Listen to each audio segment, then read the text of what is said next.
वंदे मातरम। नमस्ते, सुस्वागतम। अच्छे होने की कोशिश करो, अच्छे होने को कोशिश करो। Try to be better. ये कोई नहीं कोशिश करता है। जो माँ जी कहते हैं, it is the basic requirement. Basic requirement आपको होना ही चाहिए।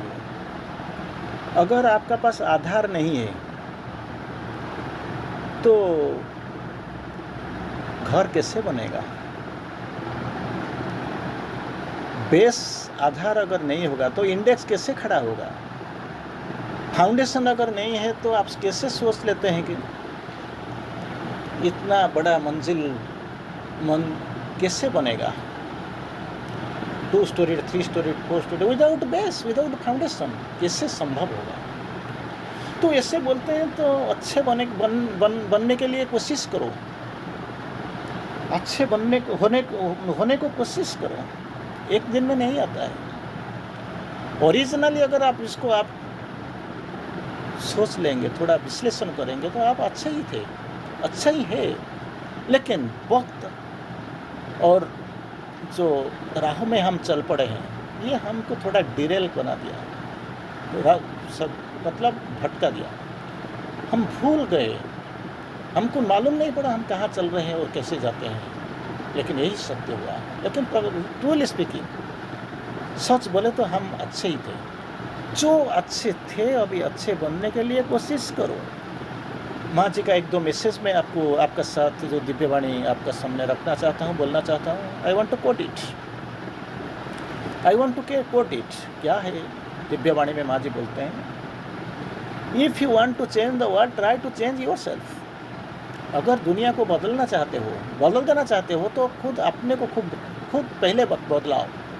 If you want to change the world, अगर पूरा दुनिया को बदल देने का अगर आपका पास इरादा है, इफ़ यू वांट, तो एक ही काम कीजिए, पहले खुद आपको बदलाओ। लेकिन ये वो ऑर्डिनरी बदलाव नहीं है।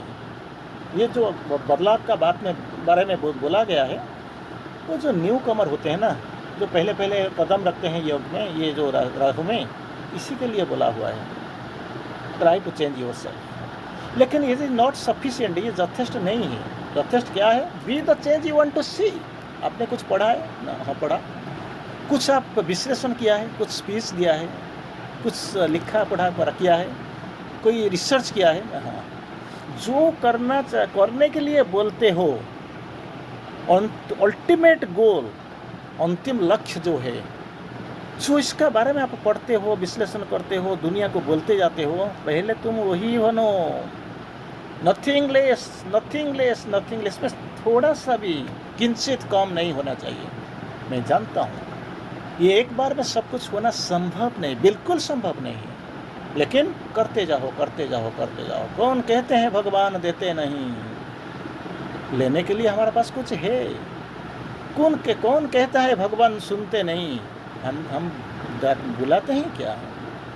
कौन कहते हैं भगवान खाते नहीं? हम खिलाते हैं थोड़ी। सबरी बनता है, सबरी उच्छिष्ट खिला रही थी और भगवान आराम से खा रहे थे। इससे हमारा औकात हो गया क्या? इसे हमने कभी सोचा ऐसे ही खिलाना पड़ेगा, ऐसा ही देना पड़ेगा, ऐसा ही बुलाना पड़ेगा? ये कॉन्सेप्ट हमारा तो आया ही नहीं। हम कैसे बदलेंगे? तो माँ जी बोलते हैं, be the change you want to see. ऐसे दुनिया बदल जाएगा, हालत यही होगा, रंग रूप तो ऐसे ही होगा। जो आप सोचते हो, दुनिया को जो बोलते जाते हो, पहले खुद पर प्रयोग करो, बनना चाहो। माँ जी बोलते हैं, बड़ा सुंदर सा लाइन। क्या बोलते हैं? लोग जो कुछ कहते हैं उसका महत्व नहीं होता है। क्यों नहीं होता है? कुछ करते हैं कुछ और कहते हैं कुछ और। तो दोनों का बीच, जो कहना और करना, दोनों का बीच में कोई कनेक्शन ही नहीं है। तो इसलिए माँ बोलते हैं, लोग जो कुछ कहते हैं उसका महत्व नहीं होता। क्योंकि मानव का जो मूल्यांकन, इवैल्यूएशन सदा क्या होता है? एकांगी और इसी का एकांगी, वन साइडेड, वन शोल्डर। ये दोनों का साथ आपका साथ दुनिया का कोई रिश्ता ही नहीं है, रास्ता नहीं या रिश्ता भी नहीं है। जो करते हो इट इज वन साइडेड, कैसे होगा? ये तो अभी मोबाइल का युग है। सोच लीजिए, मान लीजिए आप कॉल करते हो, जिसी का पास कॉल करते हो इसका पास से पहुंचता ही नहीं, वन साइडेड हो जाता है, तो क्या समझेगा और क्या आपके लिए उत्तर देगा? तो नहीं होगा, क्योंकि दोनों का सिस्टम होता है। क्या? सेंडर जो वार्ता भेजता है, रिसीवर जिसी को पास आप भेजते हो वो रिसीव करेगा, इसको रिसीवर कहते हैं। और सेमन मतलब वो प्राप्त करेगा, जो सेंडर मतलब जो भेजेगा। ये इसका मतलब सेंडर कुछ बोल देता है, नेचुरली रिसीवर जो दूसरा पॉइंट में है, दूसरा पार्ट्स में है, वो तो रिसीव करेगा। लेकिन बीच में और एक सिस्टम है, ये सिस्टम में डिस्टर्शन कुछ हो जाता है। क्या? आपका बात जाता है वो सिस्टम में, मॉडिफिकेशन होता है, प्रोसेसिंग होता है और जाता है कहाँ? किसके पास? रिसीवर के पास। और रिसीवर इसको रिसीव करने के बाद, प्राप्त करने के बाद, समझने के बाद आपका रिप्लाई, आपका क्वेश्चन का, प्रश्न का उत्तर देता है। कैसे उत्तर देता है? इसको फीडबैक कहते हैं। फीडबैक मतलब उल्टा, सेंडर टू रिसीवर गया था, अभी रिसीवर टू सेंडर, इसको बोलते हैं फीडबैक। ये सब कुछ ठीक चलेगा अगर मीडियम सही रहा तो।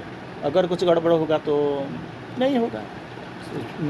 जो वार्ता आप भेजते हो वो ठीक ढंग से नहीं पहुंच पाएगा, इसका समझ में नहीं आएगा। तो समझ में नहीं आएगा तो वो जो वार्ता फिर जो रिसीव करके जो फीडबैक करता है वो भी मीडियम में डिस्टॉर्शन हो जाएगा, इसको आपको समझ में नहीं आएगा। तो इसका मतलब आप कुछ कहते हैं लेकिन वो सुन नहीं पाता है, समझ नहीं पाता है, और वो जो समझता है कुछ आंसर देने के लिए कोशिश करता है, ये आपका पास पहुंच नहीं सकता है। तो इसे कैसे चलेगा? Lack of communication. तो ऐसे ही माँ जी ऐसे यही बोलते हैं, तुम कहते हो कुछ और करते हो कुछ, एंड जो भी करते हो, जो कहते हो, इट इज़ वन साइडेड, एकांगी। जो एकांगी हो जाता है, वन साइडेड होता है। इसी कारण क्या होता है? अज्ञान परे होते हैं, टोटली प्याग विथ, अज्ञान में भरा हुआ है। वो तो आप क्या बोलते हैं लेकिन वो सुन नहीं पाता है, वो जो बोलता है आपका पास कुछ नहीं आता है। मीडियम ऑफ डिस्टोर्शन, बीच में कुछ गड़बड़ होता है। तो इसी के लिए बिल्कुल आपका मैसेज अनरिसीव्ड, डिस्टर्ब, कुछ आपका समझ में नहीं आता है, ऐसे ही होता है। तो माँ जी बोलते हैं ये दोनों का बीच में जो डिस्ट्रक्शन होता है, जो गैप है, इसीलिए क्या होता है? सब कुछ गड़बड़, आपको समझ में नहीं आता है, इसका भी समझ नहीं आता है। तो इसी को कोशिश में करो, जिसको बोलते हैं अज्ञान भरे होते हुए हैं। जो भरा होता है बिल्कुल अज्ञानता में भरा हुआ है, इसमें कोई समझ में नहीं आता है क्या क्या होता है। बस दूसरा चीज़ क्या होता है, जिससे सेकंड फेज को हम जाएंगे, क्या होता है? अपने आप को जानने के लिए तुम्हें स्वयं उच्चतर और महत्तर चेतना के पास चेतना से देखना होगा। क्योंकि बार बार मैं एक एग्जाम्पल आपको देता हूँ, शायद आपको भी याद होगा। जैसे एक हाथी खड़ा हुए, हाथी, एलिफेंट, 4 अंधे, बिल्कुल मैंने ब्लाइंड, जो देख नहीं पाते हैं, इसका पास जाते हैं, विश्लेषण करते हैं। कोई एक पार्ट में, एक अंश में हाथ लगा देता है, इसी का बारे में बोलते थे। इसका टेल, वो बोलता है वो जैसे एक सांप जैसे है। इसका पाल कर पर हाथ रखते कोई दूसरा जाता है देख रख के, वो बोलता है एक पिलर जैसा स्तंभ। कोई इसका ईयर, कान में हाथ लेता है, वो बोलता है कुछ और। कोई इसका जो टीथ, इसमें हाथ लगा लेता है और बोलता है एक जैसे खड़का अस्त्र जैसे, खंडा जैसे। तो ऐसे लगता है। लेकिन ऊपर में जो बैठा हुआ है, थोड़ा ऊपर में जो दिखता है, वो देखते हैं ये ऑल आर ब्लाइंड, इसको कुछ दिखाई नहीं पड़ता है, वो सोच नहीं सकते हैं। जिसी में हाथ लगता है, इसी का अंदाज में, अपना शैली में, अपना मानसिकता के साथ, अपना समझ के साथ वो कुछ ना कुछ कंक्लूजन ले लेते हैं। जैसे इसको बोलते हैं ग्रुपिंग माइंड, सरफेस माइंड में ग्रुपिंग माइंड का मतलब क्या होता है? वो अंधेरा में ढूंढते इसको जो कंक्लूजन मिलता है वो बोलता है this is final, that is grouping mind. Surface mind बिल्कुल सरफेस या सब सरफेस माइंड का काम होता है। तो वही होता है। तो माँ जी बोलता है अगर देखना चाहते हो तो क्या करना पड़ेगा? ये ब्लाइंडनेस में उतरना पड़ेगा, क्योंकि इतना ही छुआ हुआ है। जैसे ग्लाशियर, आप देखते हैं थोड़ा सा पानी का ऊपर इस सरफेस में थोड़ा सा दिखाई पड़ता है। तो अगर आप सामने जाओगे, पास जाओगे तो देखो जितना नीचे जाओगे तो ये ग्लाशियर इतना गंभीरता को वो छुआ होगा। कितना गंभीर, कितना बड़ा है, आपका समझ में नहीं आएगा। आप इधर खड़े हो, देखते हो एक बहुत बड़ा सा एक पहाड़ खड़ा हुआ है, पर्वत खड़ा है। आप सोचते हैं कितना, वो 200-300 मीटर का दूर में, लेकिन आप चलते चलते पड़े हो, ये कहाँ से इसका आरंभ शुरू और कहाँ ख़त्म आपको पता नहीं चलेगा। दूर चलते रहे हो और लगते हो कि दूर दूर जाता हो चला जाता है, लेकिन क्योंकि ये डिस्टेंस हम अभी जो मेजर करते हैं 200 मीटर होगा, 400 मीटर होगा, बगल भी होगा, पास ही होगा या दूर भी होगा, ये जैसे मेंटल कंसेप्शन, मानसिक अवधारणा, इसी को लेकर आपको भगवान को ये जैसे छोटा सा पहाड़ के पास हम पहुंच नहीं पाते हैं, पर्वत के पास पहुंच नहीं पाते हैं, और इसको देखते देखते हम भटक जाते हैं। तो मान लीजिए ये जो सेंस ऑर्गन जो मन है, ये मन को लेकर, मानस को लेकर अतिमानस का विवरण कैसे हम व्याख्या करेंगे, किससे कंक्लूजन ले लेंगे, समराइज कैसे कर लेंगे? इम्पॉसिबल। दैट्स व्हाट माँ जी बोलते हैं पहला के चरण में, जो नीचे होते हैं वो कुछ देख नहीं पाते हैं, एकांगी कुछ ना कुछ कंक्लूजन में ले लेते हैं।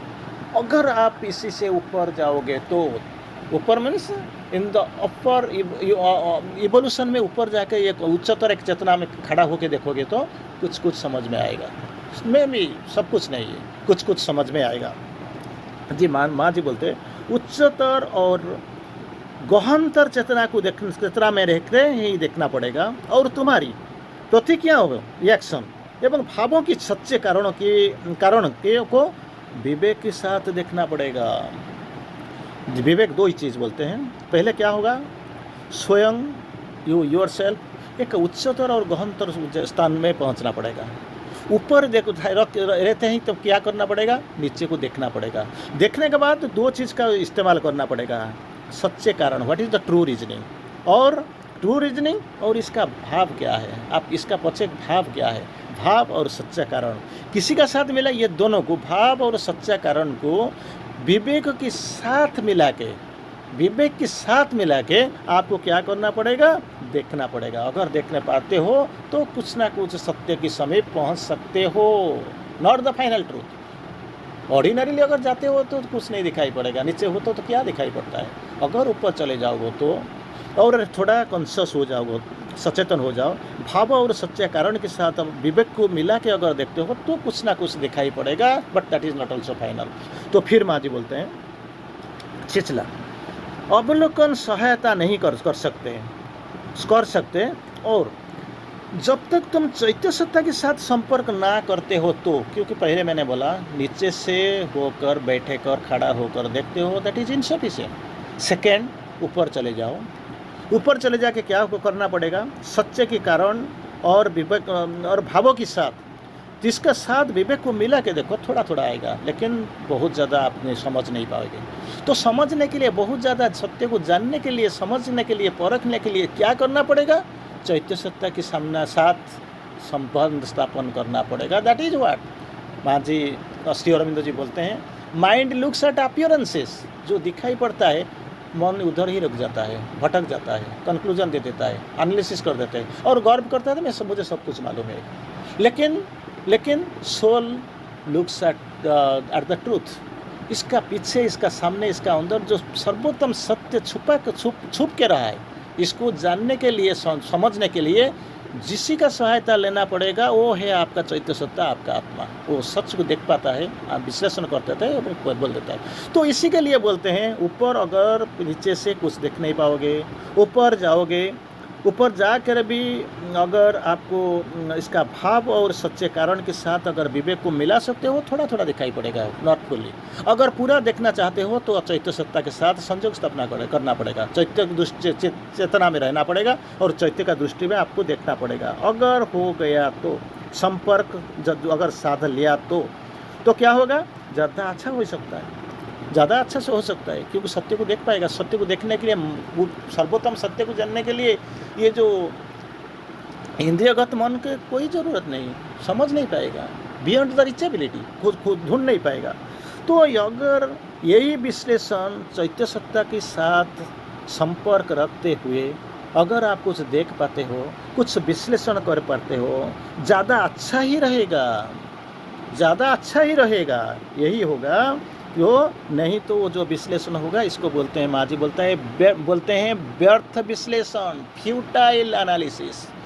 व्यर्थ विश्लेषण जो समय काटने में क्यों हमेशा इससे अननेसेसरी वेस्टेज ऑफ टाइम, वक्त बर्बाद के बिना और कुछ भी नहीं है, तो समय बर्बाद करते हो। हमेशा अपने आप को क्या करना पड़ेगा, अच्छे से अच्छा करने के लिए सोचो, चैत्य चेतना में रहने के लिए सोचो, अपने को जागृत करके रखो, अपने जो दैट विल पावर, जो संकल्प शक्ति को विशाल बनाने के लिए सोचो, एक वाइडर कॉन्शसनेस, विशालतर चेतना में जाने के लिए सोचो। और एक ही बात आपका पास रहना जरूरी, जो हमेशा मुझे कुछ करना है और ज़्यादा कुछ करना है, कुछ अच्छे तरह करना है, यही भाव रहना चाहिए। अगर ये भाव रह गया तो मन का ऊपर चले जाओ, तो विश्लेषण में आ जाओ, तो चैत्य के साथ आप मिलके चैत्य चेतना में रह के अगर कुछ देख पाते हो, इसका विश्लेषण करते हो, तो आपको ये मान लेना चाहिए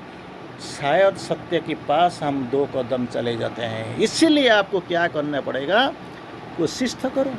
ये तो बहुत बड़े बड़े बात क्या है, चैत्य सत्ता, इसका पास जाना है, कांटेक्ट करना और इसके साथ मिलना, इसको मतलब साइकिसाइजेशन होगा, उसको बाहर लाना पड़ेगा, वो गाइड करेगा, तो बहुत बड़ा बड़ा चीज़ है। लेकिन तो कोशिश तो करो, यू जस्ट स्टार्ट। जो कल करना चाहते हो तो आज करो, जो आज करना चाहते हो तो अभी करो। सोच लेने immediately you try to come to the very deep point, intense point, very the focal point, the central point. आओ और शुरू कर दो। शायद ज़रूर कुछ ना कुछ तो होगा, शायद तो नहीं, ज़रूर होगा। चलो हम शुरू करते हैं। फिर नेक्स्ट क्लास हम कुछ अगला डिस्कशन, कोई अच्छा डिस्कशन टॉपिक लेके आएंगे और आपके सामने तो ज़रूर बैठेंगे। क्या मुझे यही बात है, आपको उम्मीद तो कर नहीं सकता हूँ, अनुरोध तो कर सकता हूँ। एटलीस्ट ये रास्ता में मैं बोलता हूँ, इसका मतलब ये नहीं कि मैं बहुत दूर जा चुका हूँ। मैं भी यही कोशिश करता हूँ। ट्रेन में हम सब एक ही साथ चलते हैं। कोशिश करें, अभी से शुरू करें। शायद कुछ माँ जी की कृपा से और माँ जी प्रभु की गाइडेंस में हमको कुछ ना कुछ ज़रूर मिल जाएगा। वंदे मातरम। नमस्ते।